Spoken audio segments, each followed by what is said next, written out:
Langit malam di ibu kota tampak merah gelap, seolah ikut menanggung dosa darah yang akan tumpah. Hujan turun perlahan ketika pasukan istana mengepung kediaman Jenderal Li. Obor-obor menyala, bayangan tombak menari di dinding, dan suara derap kaki memecah keheningan. Li Yun berdiri di halaman dalam, menggenggam pedangnya dengan tangan gemetar. Usianya baru 18 tahun, namun malam itu memaksanya menelan kenyataan yang terlalu kejam. "Ayah, apa yang terjadi?" Suaranya parau. Jenderal Li Wei, ayahnya, berdiri tegak meski baju perangnya sudah ternoda darah. Wajahnya keras, tapi matanya lembut saat menatap putranya. "Yun dengarkan ayah baik-baik," katanya pelan namun tegas. "Keluarga kita dijebak. Zhao Wen, dia menginginkan kekuasaan." Pintu gerbang utama dihantam keras. Teriakan prajurit terdengar. "Atas titah kekaisaran, klan Li dituduh berkhianat. Serahkan diri dan terima hukuman." Li Yun mengepalkan tangan. "Tidak. Ayah setia pada negeri. Kita telah berperang demi kaisar selama puluhan tahun." Jenderal Li tersenyum pahit. Kesetiaan tidak selalu dibalas keadilan. Ibu Li Yun berlari menghampiri, air mata mengalir tanpa henti. Ia memegang wajah putranya dengan kedua tangan. "Yun hiduplah," bisiknya. "Apapun yang terjadi, kau harus hidup." "Aku tidak akan meninggalkan ibu. Aku akan bertarung," teriak Li Yun. "Tidak," bentak ayahnya untuk pertama kali. Ia menarik Li Yun ke belakang paviliun. "Dengarkan aku sebagai ayahmu dan jenderalmu. Ini perintah." Ia menyerahkan sebuah liontin giok ke tangan Li Yun. "Ini tanda keluarga Li. Jika kau hidup, kebenaran suatu hari akan terungkap." Tiba-tiba, suara pedang beradu dan jeritan memenuhi udara. Pasukan istana menerobos masuk. Api mulai melahap bangunan kayu. Dalam kekacauan itu, Jenderal Li mendorong putranya ke lorong rahasia. "Pergi," teriaknya. "Jangan pernah kembali sebelum kau cukup kuat." "Ayah!" Li Yun berusaha meraih tangannya, namun pintu batu tertutup dengan dentuman berat. Lorong itu gelap dan dingin. Li Yun berlari tanpa tahu arah, air mata bercampur hujan. Dari kejauhan, ia mendengar suara ibunya berteriak namanya, lalu terhenti mendadak. Suara pedang menusuk, diikuti keheningan yang lebih menyakitkan dari jeritan. Saat fajar menyingsing, Li Yun bersembunyi di balik hutan bambu di luar kota. Dari kejauhan, asap hitam membumbung dari kediaman keluarganya. Klan Li telah lenyap dalam satu malam. Ia berlutut, menekan liontin giok ke dadanya. Tangannya gemetar, matanya merah oleh tangis dan amarah. "Zhao Wen," bisiknya dengan suara pecah. "Aku, Li Yun, bersumpah, jika langit masih mengizinkanku hidup, aku akan menuntut darah dengan darah."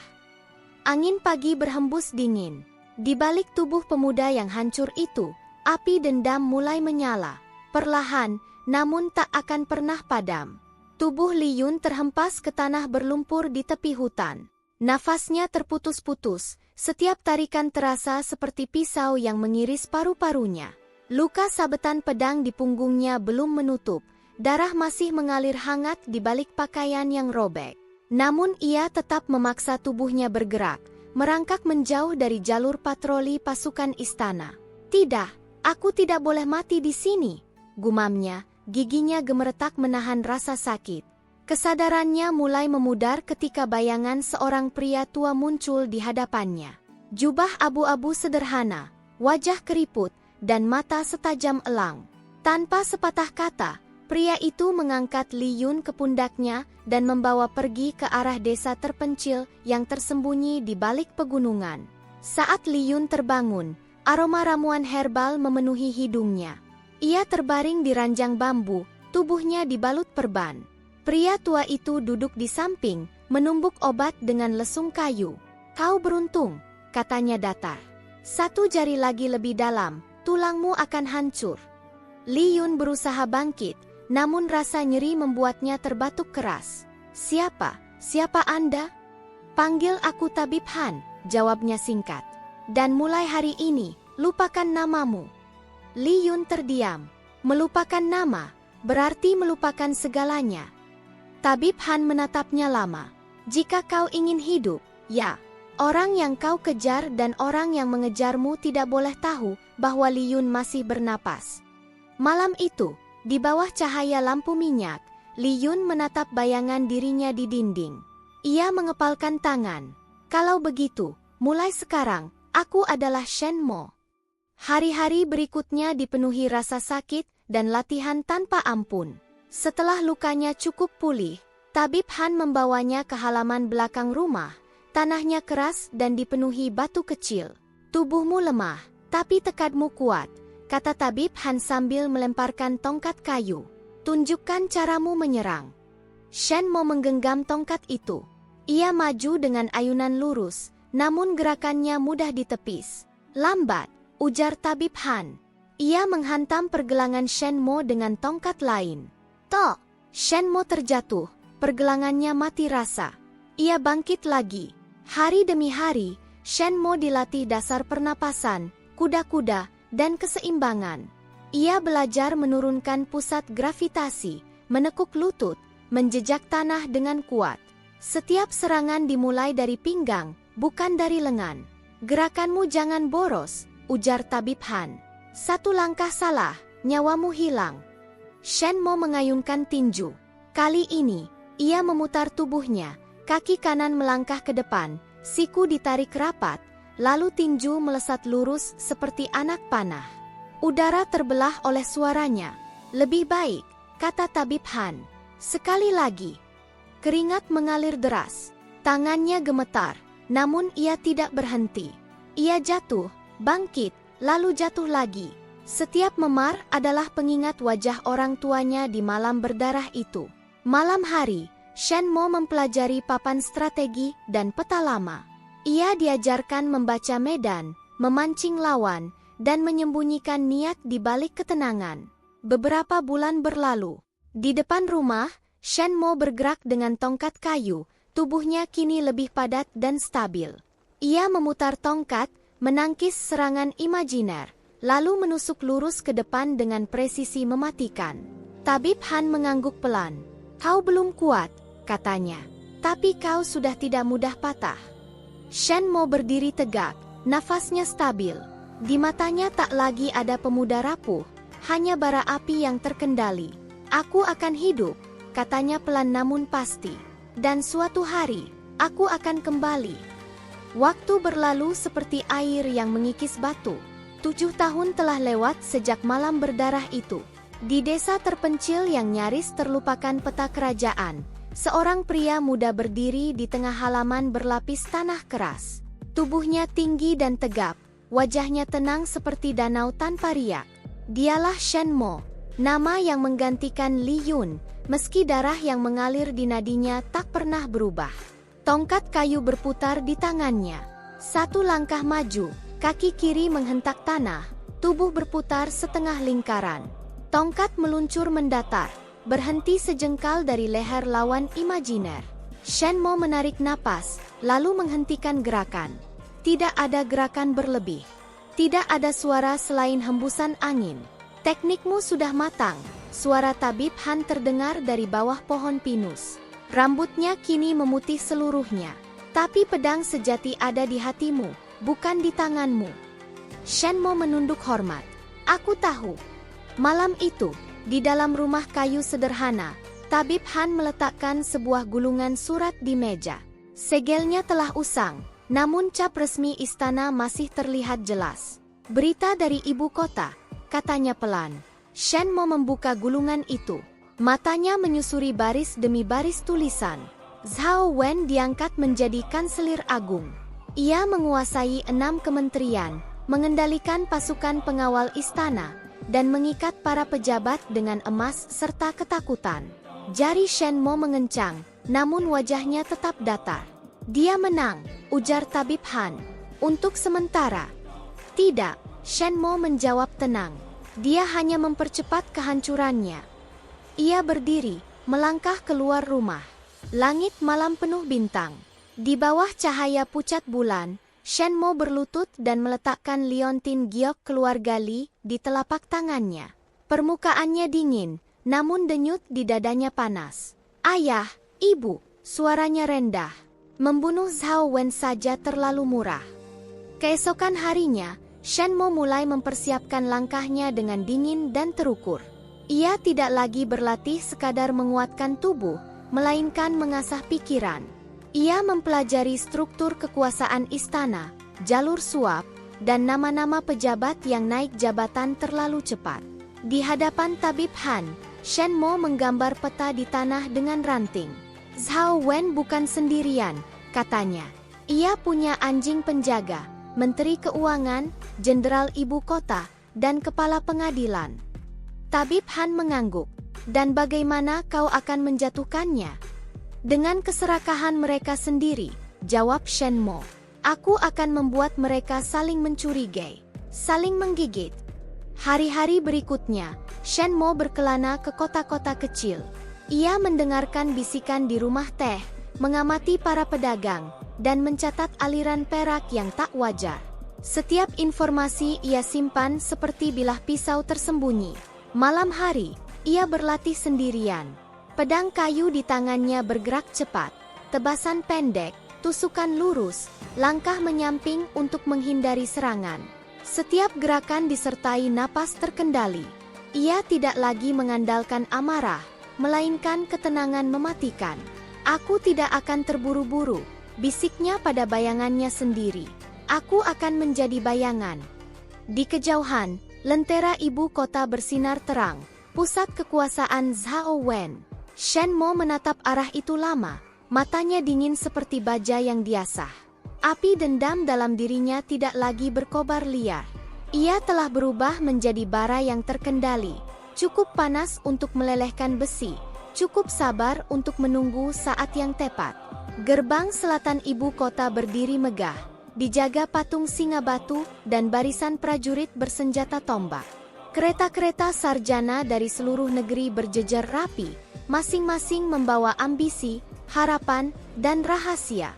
Di antara mereka, seorang pria berjubah biru tua turun dengan langkah tenang. Wajahnya biasa saja, tak mencolok. Itulah yang ia inginkan. Namanya kini Shen Mo, sarjana dari prefektur Qinghe. Petugas penjaga meneliti surat izinnya. "Tujuan ke ibu kota?" "Mengikuti ujian kekaisaran," jawab Shen Mo sopan, suaranya rendah dan terukur. Tak ada keraguan di mata penjaga. Shen Mo melangkah masuk, dan pada saat itu juga, roda takdir mulai berputar. Ibu kota tidak berubah, tetap ramai, tetap kejam. Jalanan penuh pedagang, pengemis, dan pejabat yang berjalan dengan dagu terangkat. Shen Mo berjalan perlahan, mengamati segalanya. Setiap plakat toko, setiap pengawal yang berjaga di persimpangan, semuanya adalah potongan peta kekuasaan. Ia menyewa kamar kecil di rumah penginapan dekat distrik sarjana. Malam pertama, ia tidak tidur. Ia membuka catatan tipis berisi nama-nama pejabat, siapa berada di pihak Zhao Wen, siapa yang netral, dan siapa yang diam-diam tidak puas. "Musuh terbesar bukan Zhao Wen," gumamnya pelan, "melainkan ketakutan." Hari ujian tiba. Aula ujian dipenuhi ratusan sarjana. Aroma tinta dan kertas bercampur dengan ketegangan.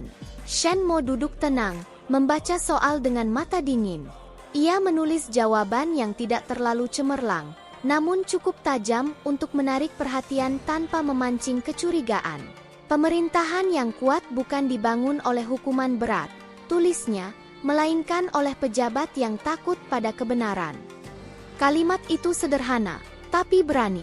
Beberapa hari kemudian, namanya mulai disebut-sebut. Tidak mencolok, namun konsisten. Tepat seperti rencananya.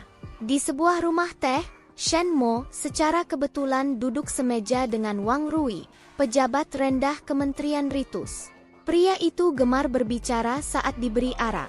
"Saudara Shen," kata Wang Rui sambil terkekeh, "di istana, yang penting bukan benar atau salah, tapi siapa di belakangmu." Shen Mo tersenyum tipis. "Aku hanya ingin melayani negeri." "Naif," Wang Rui menepuk Me. "Tapi orang naif biasanya hidup lebih lama, jika mereka tahu kepada siapa harus tunduk." Kata-kata itu Shen Mo simpan rapat-rapat. Beberapa minggu kemudian, Shen Mo dengan sengaja membantu seorang pejabat tua menjawab perkara hukum kecil di pasar. Aksinya disaksikan banyak orang. Kabar itu sampai ke telinga pejabat pengawas Lu, salah satu orang kepercayaan Zhao Wen. Lu memanggilnya. Ruangan itu penuh dupa mahal. Kau cerdas, kata Lu tanpa basa-basi. Tapi kecerdasan saja tidak cukup.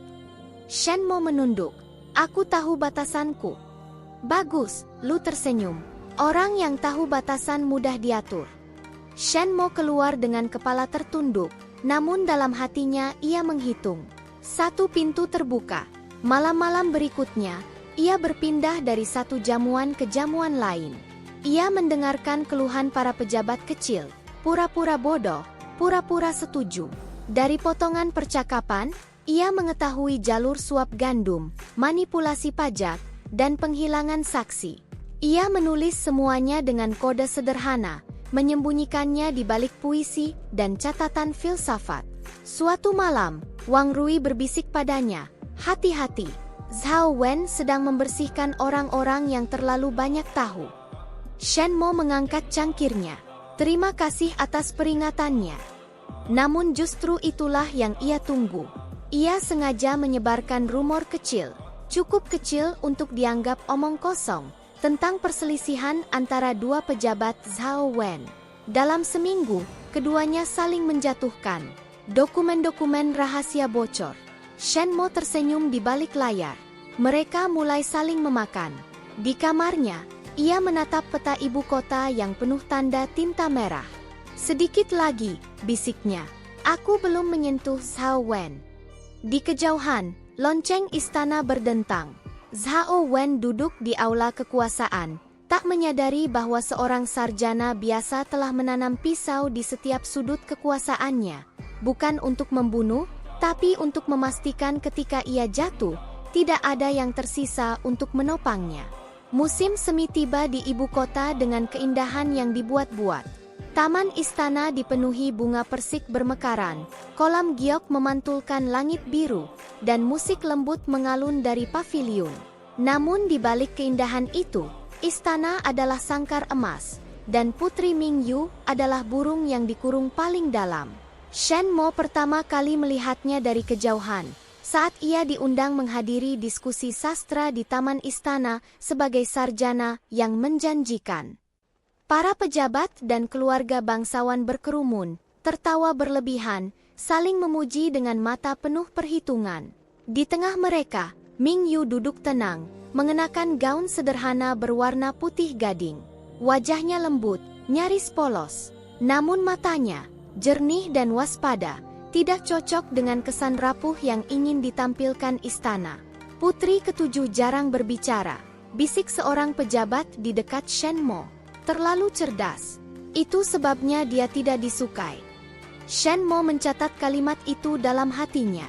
Diskusi berlangsung membosankan, penuh pujian kosong pada kebijakan Zhao Wen. Hingga tiba-tiba, Mingyu berbicara. "Jika negeri hanya dipuji tanpa dikritik," katanya lembut namun jelas, "bukankah itu tanda awal pembusukan?" Suasana membeku. Beberapa pejabat tersenyum kaku. Ada yang pura-pura batuk. Shen Mo menatapnya tajam. Berani, pikirnya, atau bodoh? Setelah pertemuan bubar, Shen Mo sengaja tertinggal di taman. Ia berpura-pura mengamati lukisan batu, hingga suara langkah ringan mendekat. "Kau tidak seperti mereka," suara Mingyu terdengar dari belakang. Shen Mo menoleh dan segera berlutut. "Hamba tidak berani." "Bangunlah," katanya cepat. "Aku lelah dengan formalitas." Shen Mo berdiri perlahan. "Putri terlalu jujur hari ini. Itu berbahaya." Mingyu tersenyum kecil, getir. Kejujuran selalu berbahaya di istana. Sejak hari itu, pertemuan mereka menjadi kebiasaan rahasia. Di perpustakaan istana yang jarang dikunjungi, di paviliun tua dekat kolam teratai, atau di lorong panjang yang dijaga pelayan tuli, Shen Mo mulai memahami posisi Mingyu. Ia adalah putri dari permaisuri yang telah wafat. Secara garis darah, ia memiliki legitimasi kuat. Terlalu kuat. Karena itu, ia tidak dipersiapkan untuk memerintah, melainkan untuk dilupakan. Keluarga istana memberiku senyum, kata Ming Yu suatu malam, tapi di baliknya ada ketakutan. Mereka memberiku tugas-tugas sepele, memujiku sebagai putri baik, tapi menutup semua jalan. Dan Zhao Wen? Tanya Shen Mo. Dia memanfaatkanku, jawabnya lirih. Namaku dipakai untuk menenangkan faksi tertentu. Tapi aku tahu, jika aku bergerak terlalu jauh, aku akan disingkirkan. Shen Mo diam. Di hadapannya bukan putri polos seperti rumor, melainkan wanita yang dipaksa berpura-pura bodoh agar tetap hidup. Perlahan, ia mulai membuka dirinya. Sebagian, ia berbicara tentang pemerintahan ideal, tentang pejabat yang seharusnya bertanggung jawab pada rakyat, bukan pada emas. Ming Yu mendengarkan dengan penuh perhatian, matanya bersinar. Kau berbeda, katanya suatu malam. Kau tidak berbicara seperti orang yang ingin bertahan hidup. Shen Mo menatap bayangan mereka di air kolam. Karena aku sudah mati sekali. Ming Yu tidak bertanya lebih jauh. Kerja sama mereka dimulai tanpa perjanjian resmi. Ming Yu memberi Shen Mo akses, jadwal jamuan, pergerakan keluarga istana, bahkan salinan dekret yang belum diumumkan. Sebagai gantinya, Shen Mo menyusun strategi. Bagaimana Ming Yu harus bersikap bodoh di depan umum, bagaimana ia harus diam pada saat tertentu, dan berbicara pada saat yang tepat. Suatu malam hujan, di paviliun teratai yang sunyi, Shen Mo akhirnya berkata, "Putri, jika suatu hari Zhao Wen jatuh, tahta akan kosong." Ming Yu terdiam. Hujan menetes dari atap, satu persatu. "Tahta itu milikmu," lanjut Shen Mo pelan. "Dan aku akan memastikan tidak ada yang bisa merampasnya." Ming Yu menatapnya, terkejut. Kau tahu apa yang kau katakan?" "Aku tahu risikonya," jawabnya tanpa ragu. "Dan aku tahu kau mampu." Keheningan panjang menyelimuti mereka. Lalu Ming Yu tertawa kecil, suara yang nyaris seperti isak. "Semua orang bilang aku berbahaya, tapi tak satu pun yang percaya padaku." "Aku percaya," kata Shen Mo, dan Ming Yu mempercayainya. Sejak saat itu, ikatan mereka menjadi lebih dalam dan lebih berbahaya. Namun seiring waktu, Shen Mo menyadari sesuatu yang tidak ia rencanakan. Setiap kali Ming Yu tersenyum padanya, dadanya terasa sesak. Setiap kali ia melihatnya dipermainkan di jamuan istana, amarahnya bukan lagi sekadar strategi. Ia mulai melindunginya bukan sebagai bidak, melainkan sebagai manusia. Suatu malam, Ming Yu bertanya pelan, "Shen Mo, jika semua ini berakhir, apa yang akan kau lakukan?" Pertanyaan itu menusuk lebih tajam dari pedang. "Aku," Shen Mo terdiam. Di benaknya muncul wajah ayah dan ibunya, darah, api, dan sumpah lama. "Aku belum memikirkannya." Ming Yu tersenyum lembut. "Kalau begitu, pikirkanlah. Jangan biarkan kebencian menentukan seluruh hidupmu." Kata-kata itu mengguncangnya. Di dalam hatinya, dua suara mulai bertarung. Yang satu adalah Li Yun, anak yang bersumpah menuntut darah. Yang lain adalah Shen Mo, pria yang kini memegang tangan seorang putri yang mempercayainya sepenuhnya. Untuk pertama kalinya sejak malam kehancuran itu, Shen Mo merasa ragu. Dan di istana yang penuh kebohongan, keraguan adalah celah paling berbahaya. Istana tampak sama seperti biasa, megah, tertib, dan penuh senyum palsu. Namun di balik tirai sutra dan dinding berlapis giok, sesuatu yang busuk mulai tercium. Seperti bangkai yang dikubur terlalu dangkal, dosa-dosa lama perlahan muncul ke permukaan. Dan Shen Mo adalah tangan yang menggali tanah itu. Ia tidak terburu-buru. Ia tahu satu kesalahan kecil saja cukup untuk membuatnya bernasib sama seperti keluarga Li. Maka ia bergerak pelan, licik, dan tanpa emosi, seperti ular yang menunggu mangsanya lelah sendiri. Orang pertama yang jatuh adalah Zheng Qiu, Wakil Menteri Keuangan, anjing setia Zhao Wen yang paling rakus. Zheng Qiu dikenal tamak dan ceroboh. Shen Mo mendekatinya sebagai sarjana polos yang ingin belajar. Ia memberinya laporan palsu tentang jalur perak ilegal yang konon diketahui pejabat lain. Aku ragu menyimpannya, kata Shen Mo dengan nada takut-takut. Tapi jika laporan ini sampai ke tangan Kanselir Agung, aku hanya sarjana kecil. Zheng Qiu tertawa.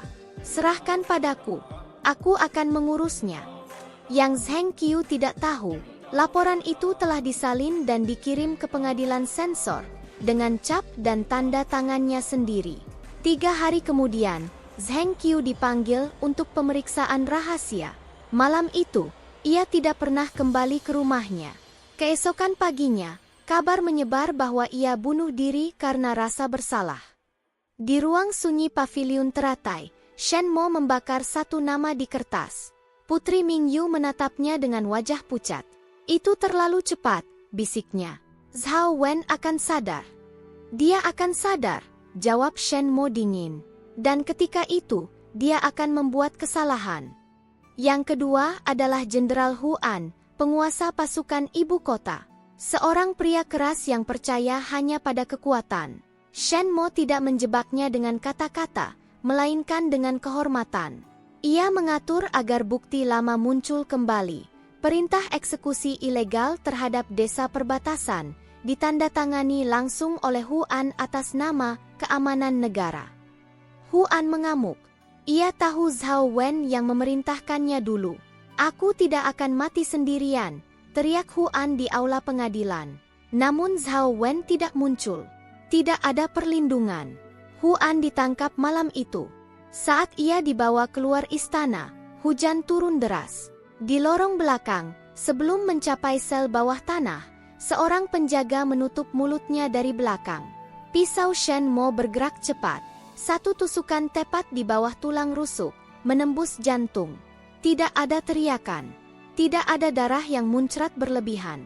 Hanya satu napas panjang, lalu tubuh Huan runtuh. Shen Mo menyeka pisaunya pada jubah korban. Ini untuk desa itu, bisiknya. Satu lagi nama terbakar. Kematian Huan mengguncang istana. Zhao Wen akhirnya bergerak. Ia memerintahkan pembersihan internal, menyingkirkan pejabat yang tidak sepenuhnya setia. Namun justru disitulah Shen Mo memanfaatkan ketakutan. Pejabat ketiga adalah Pei Rong, kepala pengadilan, orang yang menandatangani vonis mati keluarga Li 7 tahun lalu. Pei Rong adalah orang licik, penuh tipu daya. Ia jarang meninggalkan istana dan selalu dikawal. Maka Shen Mo menggunakan senjata paling berbahaya, kebenaran. Ia mengirimkan salinan lama perintah eksekusi klan Li ke meja kerja Pei Rong, tanpa ancaman, tanpa pesan. Hanya satu baris kecil tertulis di sudut kertas. Darah yang kau tanda tangani belum kering.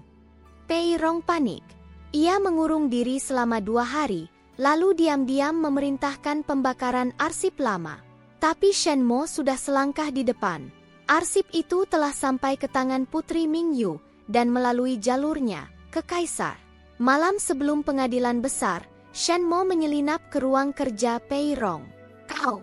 Pei Rong mundur gemetar saat melihat wajah Shen Mo di balik cahaya lampu. Siapa kau? Shen Mo membuka penutup wajahnya perlahan. Namaku Shen Mo, katanya. Dulu, kau memanggilku Li Yun. Pei Rong jatuh berlutut. Ampuni aku hanya mengikuti perintah Zhao Wen. Semua orang berkata begitu, jawab Shen Mo tenang. Ia tidak menusuk, tidak memukul. Ia hanya menutup lentera. Keesokan harinya, Pei Rong ditemukan tergantung di ruang kerjanya.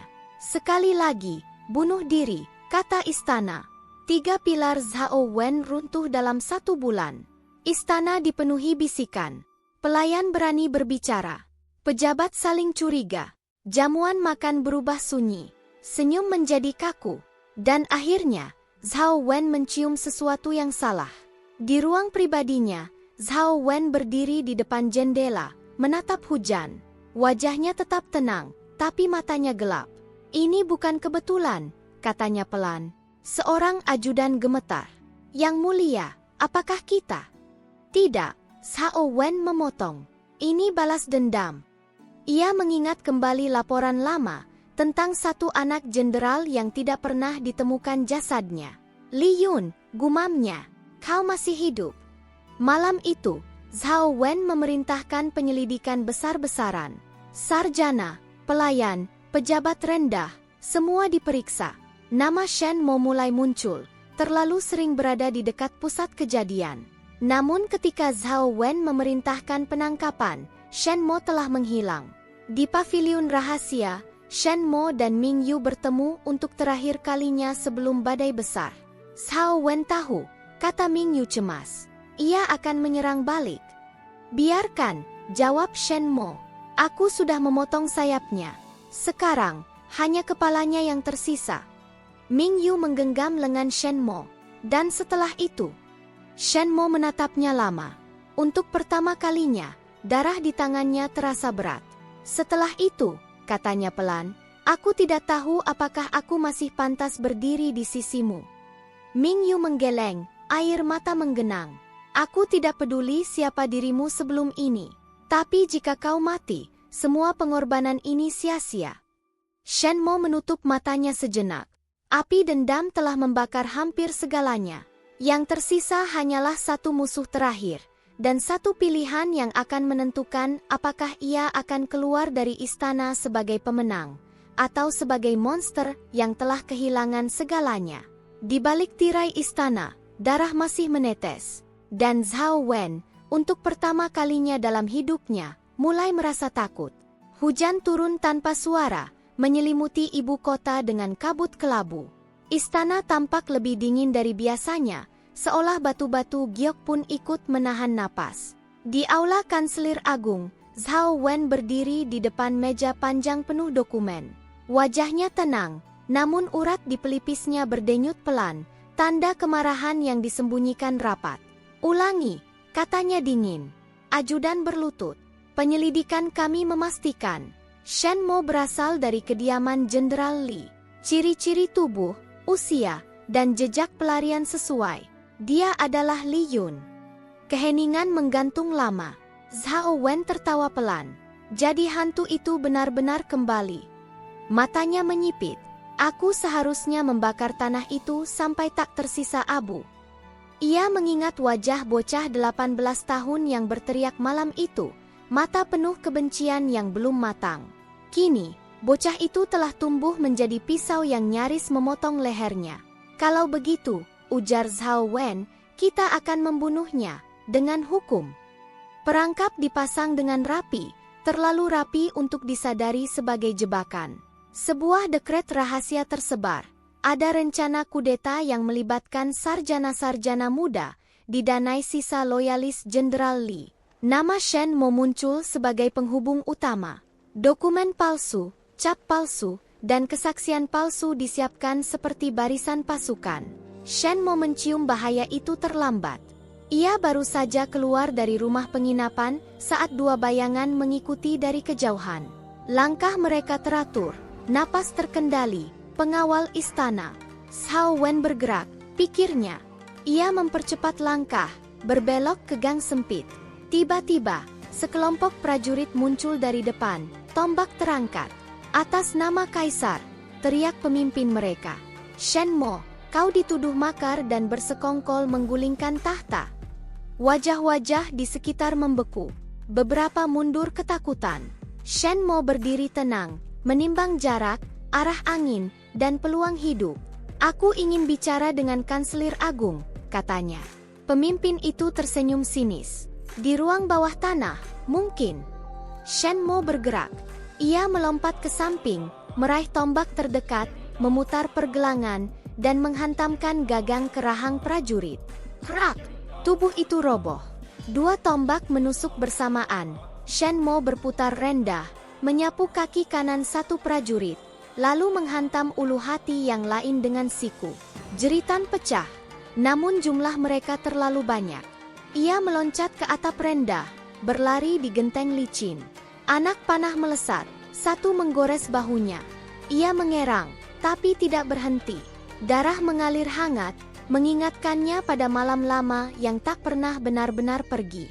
Di kejauhan, lonceng istana berdentang, tanda darurat. Sudah terlambat, pikirnya. Aku harus menghilang. Sementara itu, di istana, Putri Mingyu menerima kabar dengan wajah pucat. Seorang pelayan berlutut, gemetar. Yang mulia, Shen Mo dituduh makar. Pasukan menyisir kota. Cangkir teh terlepas dari tangan Mingyu, pecah di lantai. Ini jebakan, katanya lirih. Zhao Wen. Ia bergegas menuju paviliun rahasia, namun jalur telah dijaga. Untuk pertama kalinya, ia benar-benar merasakan betapa rapuh posisinya. Semua senyum, semua kepura-puraan, tak ada yang bisa menolong Shen Mo saat ini. Bertahanlah, bisiknya pada angin. Tolong, bertahan. Malam turun. Shen Mo bersembunyi di gudang tua dekat pelabuhan. Napasnya berat, bahunya berdenyut nyeri. Ia merobek kain, mengikat luka dengan cepat. Di luar, langkah patroli berlalu lalang. Ia tahu apa yang terjadi. Zhao Wen tidak ingin sekadar membunuhnya. Ia ingin menghancurkan namanya, menjadikannya pengkhianat di mata sejarah. Li Yun, pengkhianat, gumamnya pahit. Pintu gudang berderit pelan. Sebuah bayangan masuk. Tabib Han, kau ceroboh, kata pria tua itu tanpa basa-basi. Kau terlalu lama menghilang, jawab Shen Mo, tersenyum miring. Tabib Han memeriksa lukanya cepat. Zhao Wen memegang bukti palsu. Besok, ia akan membacakannya di hadapan kaisar. Dan Mingyu, tanya Shen Mo. Terisolasi. Keheningan menekan dada Shen Mo. Untuk pertama kalinya, ia merasa sendirian, benar-benar sendirian. Aku kembali ke titik awal, katanya pelan. Buronan. Tabib Han menatapnya tajam. Tidak, kau kembali sebagai Li Yun. Nama itu jatuh seperti beban. Shen Mo, topeng yang ia bangun bertahun-tahun, retak, lalu runtuh. Jika aku muncul sebagai Li Yun, ujar Shen Mo, aku mengutuk Mingyu. Zhao Wen akan menggunakannya. Dan jika kau tetap bersembunyi, balas Tabib Han, Zhao Wen akan mengukuhkan kebohongannya. Pilih. Di kejauhan, terompet berbunyi. Pencarian diperluas. Shen Mo berdiri, mengencangkan ikat pinggang. Matanya dingin, tapi hatinya bergetar. Bukan oleh takut mati, melainkan oleh takut kehilangan. Aku akan hidup, katanya mantap. Tapi dengan caraku. Keesokan paginya, di Aula Agung, Zhao Wen berdiri di hadapan kaisar, memegang gulungan dakwaan. Suaranya lantang, penuh keyakinan. Shen Mo, alias Li Yun, bersekongkol dengan sisa pemberontak untuk menggulingkan tahta. Bisikan menyebar seperti api. Zhao Wen tersenyum tipis. Ia menang, setidaknya, hari itu. Namun ia tidak melihat bayangan yang bergerak di antara pilar, meninggalkan ibu kota sebelum matahari mencapai puncaknya. Seorang pria dengan jubah lusuh, wajah tertutup, melangkah pergi, menuju kegelapan yang lebih luas. Shen Mo telah kehilangan nama, kedudukan, dan perlindungan. Yang tersisa hanyalah satu hal, tekad untuk kembali, bukan sebagai sarjana, bukan sebagai bidak istana, melainkan sebagai badai. Dan ketika ia kembali, istana tidak akan memiliki tempat untuk bersembunyi. Negeri itu tampak tenang dari kejauhan. Ladang-ladang hijau, pasar yang kembali ramai, dan bendera kerajaan yang berkibar di setiap kota. Namun di bawah permukaan, arus gelap mulai bergerak, pelan, terorganisir, dan tak terlihat. Seperti akar yang merambat di bawah tanah, pemberontakan Shen Mo tumbuh dalam diam. Ia tidak kembali ke ibu kota. Setelah menjadi buronan, Shen Mo menghilang ke wilayah barat, daerah bekas garnisun ayahnya, tempat para prajurit tua masih hidup dengan nama Jenderal Li sebagai doa dan luka. Di desa kecil di kaki gunung, ia bertemu orang-orang yang telah lama menunggu. Tuanku, seorang pria berlutut di hadapannya. Rambutnya memutih, punggungnya bungkuk oleh usia dan perang. Wei Zhong, mantan wakil ayahnya. Kami pikir kau sudah mati. Suara Wei Zhong bergetar. Tapi langit belum menutup mata. Shen Mo mengangkatnya berdiri. Jika aku datang hanya untuk membalas dendam pribadi, aku tak pantas memanggil kalian. Wei Zhong menatapnya lama, lalu menunduk lagi. lebih dalam dari sebelumnya. Kami tidak setia pada balas dendam, katanya. Kami setia pada kebenaran. Itulah awalnya. Di gudang-gudang tua, kuil runtuh, dan rumah teh terpencil, Shen Mo mulai membangun kembali jaringan yang pernah dihancurkan Zhao Wen. Para prajurit tua melatih pemuda desa. Kurir rahasia bergerak membawa pesan tertulis dalam kode puisi. Senjata diselundupkan bersama karung gandum. Namun yang paling berbahaya bukan pedang, melainkan kebenaran. Dari balik tembok istana, Putri Mingyu bergerak dengan risiko yang sama besarnya. Secara lahiriah, ia tampak lebih pasif dari sebelumnya. Sering sakit, jarang muncul di jamuan. Istana mengira ia patah. Padahal ia sedang mengumpulkan bukti. Di malam-malam sunyi, Mingyu membuka arsip lama, dekret eksekusi, laporan perbatasan, catatan pajak. Ia menemukan pola, desa yang dihilangkan, perak yang lenyap, pejabat yang bunuh diri. Semua mengarah pada satu nama, Zhao Wen. Aku akan menulis ulang sejarah, bisiknya suatu malam saat menyerahkan tumpukan salinan kepada pelayan kepercayaannya. Dan kali ini, dengan darah yang benar. Dokumen-dokumen itu diselundupkan keluar istana, menyebar seperti bisikan angin. Di kota-kota kecil, para pendongeng mulai menyelipkan cerita aneh. Tentang jenderal setia yang difitnah, tentang kanselir yang menjual negeri. Awalnya samar, lalu semakin jelas. Rakyat mulai bertanya. Sementara itu, Shen Mo memimpin dari balik bayangan. Ia tidak mengibarkan bendera, tidak mengklaim nama. Setiap perintah disampaikan berlapis-lapis, setiap rencana memiliki jalan mundur. Ia belajar dari masa lalu. Pemberontakan yang terang-terangan hanya akan memberi Zhao Wen alasan untuk membantai. Jangan menyerang kota, katanya pada Wei Zhong. Serang kepercayaan. Maka mereka melakukannya. Di prefektur Lin, pejabat Zhao Wen ditangkap oleh rakyatnya sendiri setelah bukti pemerasan dipublikasikan. Di wilayah selatan, konfu pajak disergap, namun peraknya dikembalikan ke desa. Dengan catatan nama Zhao Wen tertulis jelas. Ini bukan pemberontakan, gumam seorang pedagang di pasar. Ini penghakiman. Zhao Wen mulai merasakan tanah di bawah kakinya goyah. Di istana, ia mengamuk. Cari sumbernya, bentaknya. Putus jalurnya. Namun semakin ia membersihkan, semakin banyak bisikan muncul. Para pejabat mulai ragu. Beberapa diam-diam mengirim utusan ke barat, mencari perlindungan. Dan di tengah semua itu, Shen Mo dan Ming Yu bertemu kembali, di sebuah kuil gunung yang terlupakan.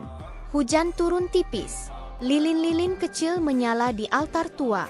Untuk pertama kalinya sejak perpisahan mereka, keduanya berdiri saling berhadapan tanpa pengawal, tanpa topeng. Kau kurus, kata Ming Yu pelan. Kau lebih berani, jawab Shen Mo. Mereka tertawa kecil. Tawa singkat yang nyaris seperti isak. Ini sudah terlalu jauh, ujar Ming Yu akhirnya. Jika kau maju satu langkah lagi, tidak ada jalan kembali. Shen Mo menatap tangannya sendiri, tangan yang telah memerintah kematian, meski jarang mengeksekusi langsung. Aku tahu. Dan jika kau menang, lanjutnya, negeri ini akan menuntut wajah pemimpinnya. Keheningan panjang. Aku tidak ingin tahta, kata Shen Mo. Aku ingin kebenaran berdiri, dan kau yang duduk di atasnya. Ming Yu menggenggam lengan bajunya. Jika aku jatuh bersamamu. Kalau begitu, jawab Shen Mo pelan, setidaknya kita jatuh dengan jujur. Di kejauhan, petir menyambar. Hari-hari berikutnya menjadi semakin gelap. Zhao Wen akhirnya melakukan kesalahan fatal. Ia memerintahkan pembantaian di satu kota yang dicurigai membantu pemberontak. Ratusan rakyat tewas. Alih-alih memadamkan api, darah itu justru menyulutnya. Cerita pembantaian menyebar ke seluruh negeri, kali ini tanpa hiasan. Rakyat menangis, lalu marah. Para sarjana mulai menulis pamflet terbuka. Bahkan beberapa jenderal menolak perintah. Di peta Shen Mo, titik-titik merah menyala serentak. Waktunya hampir tiba, kata Wei Zhong. Namun Shen Mo tidak merasa lega. Setiap kemenangan terasa pahit. Setiap kabar kematian menambah beban di dadanya. Suatu malam, ia berdiri sendirian di bukit, menatap api unggun pasukannya. Ia teringat wajah ayahnya, bukan saat mati, melainkan saat tertawa di medan latihan. "Ayah," pikirnya, "apakah ini yang kau inginkan?" Di ibu kota, Zhao Wen berdiri di aula kosong. Senyumnya telah lenyap sepenuhnya. "Li Yun," gumamnya penuh kebencian, "kau benar-benar menjadi momok." Ia memerintahkan persiapan terakhir, mengamankan istana, menekan kaisar, dan menyiapkan tuduhan akhir, pengkhianatan Putri Mingyu. Dan ketika kabar itu sampai ke Shen Mo, bahwa Mingyu akan ditangkap, wajahnya berubah untuk pertama kalinya sejak pemberontakan dimulai. "Siapkan pasukan," katanya dingin. "Kita tidak lagi bersembunyi." Wei Zhong terkejut. "Tuanku, itu berarti..." "Aku tahu," Shen Mo memotong. "Bayangan sudah cukup lama bergerak." Api unggun menyala lebih terang malam itu. Pemberontakan yang lahir dari bayangan kini bersiap melangkah ke cahaya. Dan ketika ia muncul, seluruh negeri akan tahu satu hal. Kebenaran mungkin berjalan lambat. Namun ketika ia tiba, tidak ada istana yang cukup tinggi untuk menghalanginya. Langit di atas ibu kota berwarna kelabu pucat, seolah mata langit enggan menyaksikan apa yang akan terjadi. Genderang istana dipukul 3 kali, berat dan lambat, menandakan sidang agung kekaisaran. Para pejabat berbaris memasuki aula naga emas dengan wajah tegang. Tidak ada bisikan hari itu, bahkan napas pun terasa terlalu keras. Di balik tirai tebal, kaisar duduk di singgasananya. Wajahnya tampak tua, lebih tua dari usia sebenarnya. Tahun-tahun membiarkan Zhao Wen memerintah atas namanya telah menggerogoti jiwanya. "Bawa terdakwa," perintahnya lirih. Pintu aula terbuka. Seorang pria melangkah masuk dengan rantai di pergelangan tangan, jubahnya sederhana, rambutnya diikat seadanya. Namun langkahnya mantap. Matanya jernih, dingin, dan sama sekali tidak tunduk. Beberapa pejabat tersentak. "Dia, Li Yun." "Bukankah dia sudah mati?" Shen Mo, Li Yun, berdiri di tengah aula. Rantai di tangannya bukan simbol kekalahan, melainkan taruhan. Putri Mingyu berdiri di sisi kiri aula, wajahnya pucat namun tegar. Saat mata mereka bertemu, Shen Mo mengangguk pelan. Satu isyarat sederhana, "Aku di sini." Zhao Wen melangkah maju. Jubah ungunya berkilau, wajahnya tenang seperti biasa. Namun di balik ketenangan itu, api kemarahan bergejolak. "Yang mulia," katanya lantang, "inilah pengkhianat yang telah menipu istana, menghasut rakyat, dan merencanakan kudeta." Ia menoleh pada Shen Mo dengan senyum tipis. "Li Yun, kau benar-benar keras kepala. Seharusnya kau mati bersama keluargamu." Suara itu memicu gemuruh emosi di aula. Shen Mo mengangkat kepala. "Jika aku mati malam itu," katanya lantang, "hari ini tidak akan ada pengadilan. Hanya kebohongan yang menang." Kaisar mengangkat tangan. "Jika kau datang ke sini, Li Yun, berarti kau membawa sesuatu yang lebih berharga daripada nyawamu." Shen Mo menarik napas dalam-dalam. "Hamba membawa kebenaran." Zhao Wen tertawa kecil. "Kebenaran dari seorang pemberontak?" "Dari seorang anak jenderal yang setia," balas Shen Mo dingin. Ia memberi isyarat. Pintu samping aula terbuka, dan seorang pria tua dipapah masuk, Wei Zhong. Di belakangnya, 2 pejabat rendah, seorang mantan juru tulis istana, dan seorang prajurit tua. Wei Zhong berlutut. "Hamba bersaksi, 7 tahun lalu, Jenderal Li Wei diperintahkan ke perbatasan dengan pasukan tidak lengkap, atas perintah tertulis Zhao Wen." Murmur pecah. Zhao Wen mengeraskan suara. "Fitnah!" Shen Mo mengangkat gulungan. "Ini salinan perintahnya. Cap Kanselir Agung. Dan ini," ia mengangkat dokumen lain, "laporan palsu pengkhianatan yang dibuat setelah pasukan ayahku dihancurkan." Kaisar bersandar ke depan. Putri Mingyu melangkah maju. Tangannya gemetar, tapi suaranya jelas. "Yang mulia." Arsip istana yang disegel menyimpan dokumen asli. Hamba membukanya atas risiko nyawa. Zhao Wen menoleh tajam. Putri Mingyu, kau berani? Cukup, potong kaisar. Suaranya bergetar. Satu persatu saksi berbicara. Tentang desa yang dibantai. Tentang perak yang mengalir ke rumah Zhao Wen. Tentang perintah eksekusi yang dipalsukan. Setiap kata seperti paku yang dipalu ke peti mati. Wajah Zhao Wen berubah pucat, lalu dingin. Ia tersenyum. Yang mulia, katanya perlahan. Bahkan jika semua ini benar, siapa yang mengendalikan pasukan istana hari ini? Seketika, pintu aula tertutup keras. Puluhan prajurit pengawal naga masuk, tombak terangkat, namun bukan menghadap Zhao Wen. Mereka menghadap kaisar. Putri Mingyu tersentak. Zhao Wen, kau kudeta. Zhao Wen tertawa pelan. Tidak, ini hanya koreksi sejarah. Ia menoleh pada Shen Mo. Kau pikir kau datang ke pengadilan, padahal kau datang ke medan perang. Lindungi yang mulia, teriak seorang pejabat. Terlambat, satu prajurit menyerang. Darah pertama tumpah di lantai giok. Aula naga emas berubah menjadi neraka. Shen Mo bergerak meski tangannya terbelenggu. Ia menghantamkan rantai ke wajah prajurit, merampas pedang, dan berputar rendah. Tebasan cepat, tepat dan hemat. Gerakannya bersih, dingin, tanpa teriakan. Putri Mingyu ditarik mundur oleh pelayan setia, namun ia meronta. Shen Mo, aku tidak akan mati hari ini, teriak Shen Mo, menangkis serangan dari dua sisi. Wei Zhong memimpin prajurit loyalis yang tersembunyi di balik pilar. Pertempuran jarak dekat pecah. Jeritan, baja beradu, darah mengalir di ukiran naga emas, simbol kekaisaran yang ternoda. Zhao Wen mundur ke sisi aula, wajahnya penuh kebencian. Bunuh Li Yun, bentaknya. 3 pengawal elit menyerang bersamaan. Shen Mo berlutut rendah, menghindari tusukan, lalu menusuk balik ke perut satu orang. Ia berputar, menangkis pedang, dan menghantam tenggorokan lawan dengan gagang. Namun satu bilah berhasil melukai lengannya. Darah menetes. Zhao Wen tertawa puas. Kau kalah, Li Yun. Shen Mo menatapnya, dan tersenyum tipis. Tidak. Dari luar aula, terompet perang berbunyi.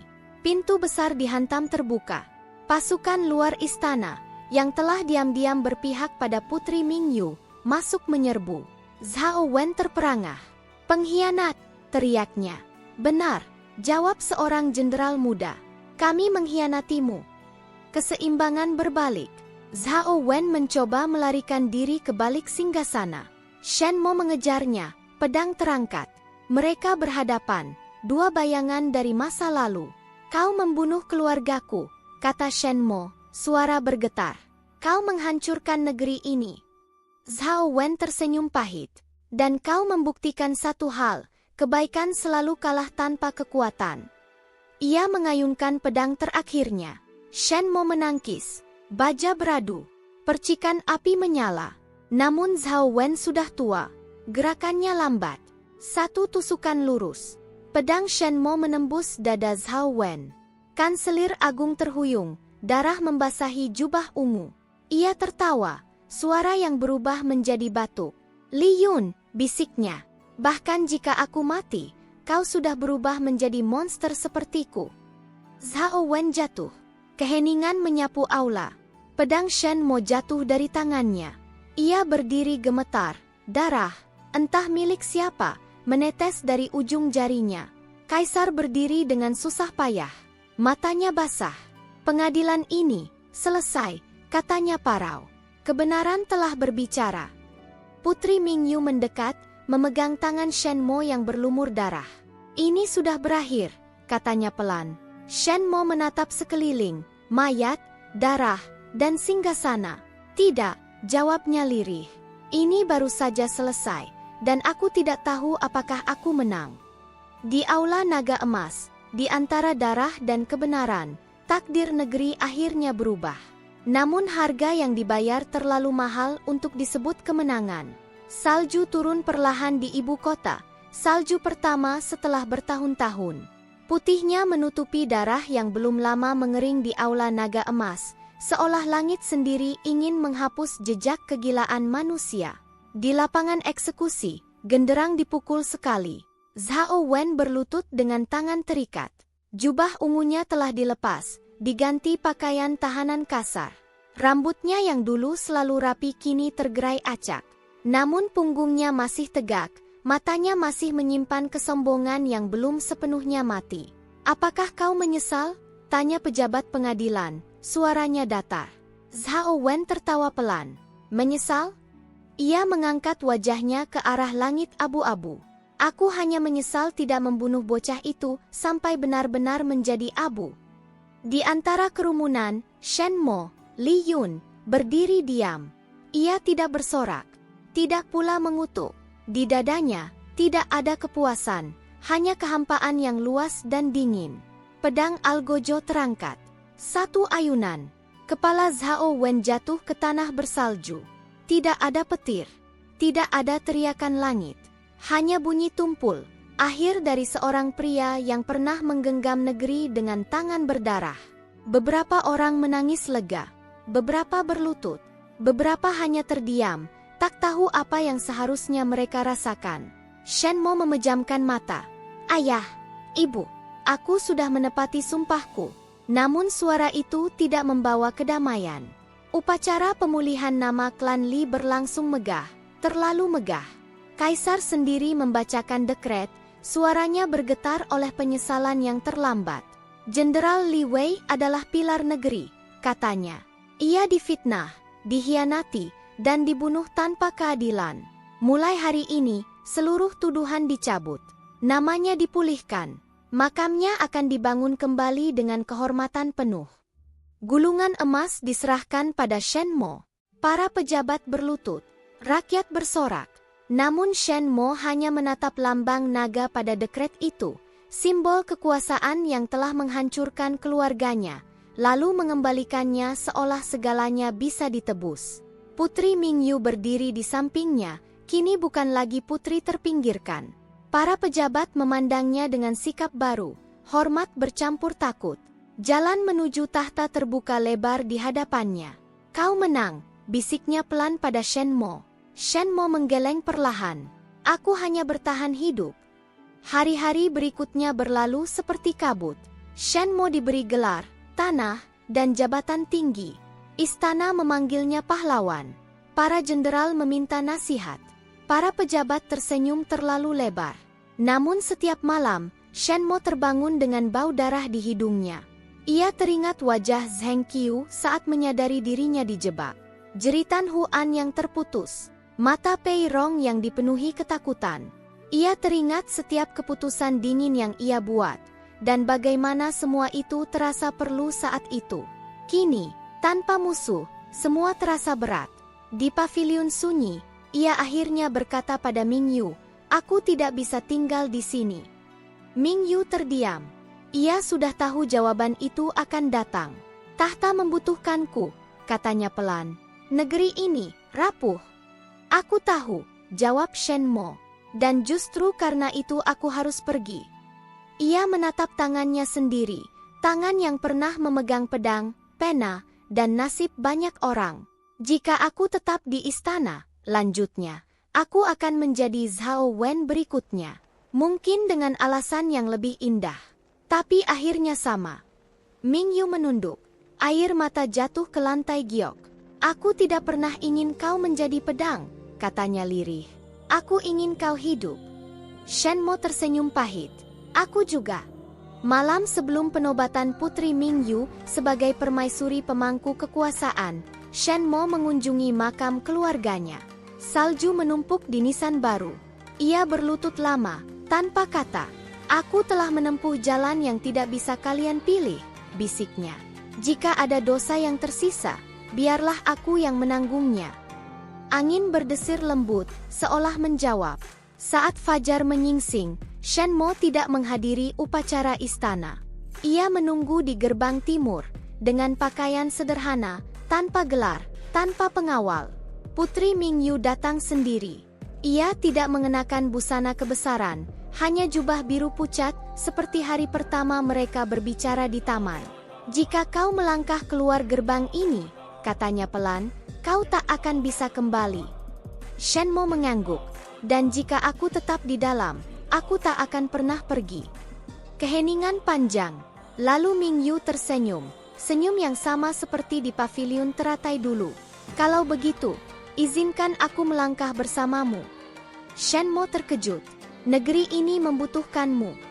Negeri ini membutuhkan sistem, jawabnya tenang. Bukan satu orang. Aku sudah menyiapkan segalanya. Ia menoleh ke istana, lalu kembali pada Shenmo. Dan aku lelah menjadi simbol.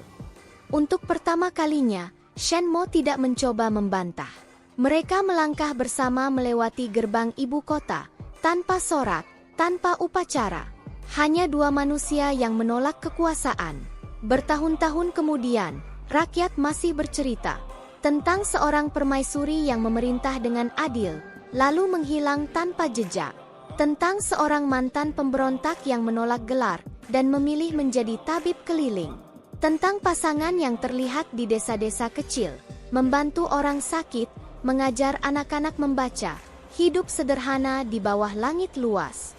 Tak ada yang tahu kebenarannya.